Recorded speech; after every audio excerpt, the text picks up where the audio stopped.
Chapter 13. Now Absalom, David's son, had a beautiful sister whose name was Tamar. And after a time Amnon, David's son, loved her. And Amnon was so tormented that he made himself ill because of his sister Tamar, for she was a virgin, and it seemed impossible to Amnon to do anything to her. But Amnon had a friend whose name was Jonadab, the son of Shimeah, David's brother. And Jonadab was a very crafty man, and he said to him, "O son of the king, why are you so haggard morning after morning? Will you not tell me?" Amnon said to him, "I love Tamar, my brother Absalom's sister." Jonadab said to him, "Lie down on your bed and pretend to be ill, and when your father comes to see you, say to him, 'Let my sister Tamar come and give me bread to eat, and prepare the food in my sight, that I may see it and eat it from her hand.'" So Amnon lay down and pretended to be ill. And when the king came to see him, Amnon said to the king, "Please let my sister Tamar come and make a couple of cakes in my sight, that I may eat from her hand."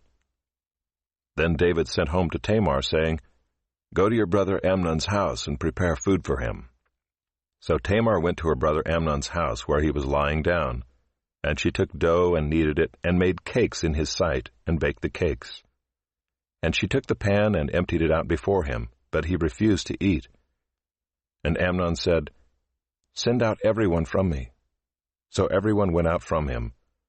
Then Amnon said to Tamar, "Bring the food into the chamber, that I may eat from your hand." And Tamar took the cakes she had made and brought them into the chamber to Amnon her brother. But when she brought them near him to eat, he took hold of her and said to her, "Come, lie with me, my sister." She answered him, "No, my brother, do not violate me, for such a thing is not done in Israel. Do not do this outrageous thing. As for me, where could I carry my shame? And as for you, you would be as one of the outrageous fools in Israel. Now therefore, please speak to the king, for he will not withhold me from you." But he would not listen to her, and being stronger than she, he violated her and lay with her. Then Amnon hated her with very great hatred, so that the hatred with which he hated her was greater than the love with which he had loved her. And Amnon said to her, "Get up, go." But she said to him, "No, my brother, for this wrong in sending me away is greater than the other that you did to me." But he would not listen to her. He called the young man who served him and said, "Put this woman out of my presence and bolt the door after her." Now she was wearing a long robe with sleeves, for thus were the virgin daughters of the king dressed. So his servant put her out and bolted the door after her. And Tamar put ashes on her head and tore the long robe that she wore. And she laid her hand on her head and went away, crying aloud as she went. And her brother Absalom said to her, "Has Amnon your brother been with you? Now hold your peace, my sister. He is your brother. Do not take this to heart." So Tamar lived, a desolate woman, in her brother Absalom's house. When King David heard of all these things, he was very angry. But Absalom spoke to Amnon neither good nor bad, for Absalom hated Amnon because he had violated his sister Tamar. After 2 full years, Absalom had sheep shearers at Baal-Hazor, which is near Ephraim, and Absalom invited all the king's sons. And Absalom came to the king and said, "Behold, your servant has sheep shearers.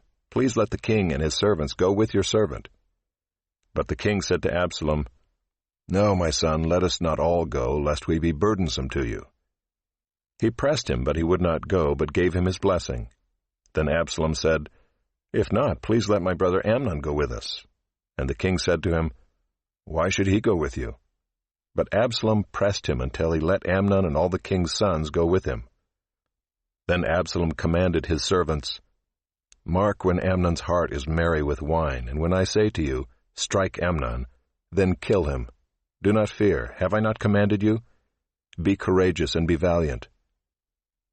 So the servants of Absalom did to Amnon as Absalom had commanded. Then all the king's sons arose, and each mounted his mule and fled. While they were on the way, news came to David, "Absalom has struck down all the king's sons, and not one of them is left." Then the king arose and tore his garments and lay on the earth. And all his servants who were standing by tore their garments. But Jonadab the son of Shimeah, David's brother, said, Let not my lord suppose that they have killed all the young men, the king's sons, for Amnon alone is dead. For by the command of Absalom this has been determined from the day he violated his sister Tamar. Now therefore let not my lord the king so take it to heart as to suppose that all the king's sons are dead, for Amnon alone is dead." But Absalom fled, and the young man who kept the watch lifted up his eyes and looked, and behold, many people were coming from the road behind him by the side of the mountain. And Jonadab said to the king, "Behold, the king's sons have come, as your servant said, so it has come about." And as soon as he had finished speaking, behold, the king's sons came and lifted up their voice and wept. And the king also and all his servants wept very bitterly. But Absalom fled and went to Talmai, the son of Ammihud, king of Geshur. And David mourned for his son day after day. So Absalom fled and went to Geshur, and was there 3 years. And the spirit of the king longed to go out to Absalom, because he was comforted about Amnon, since he was dead.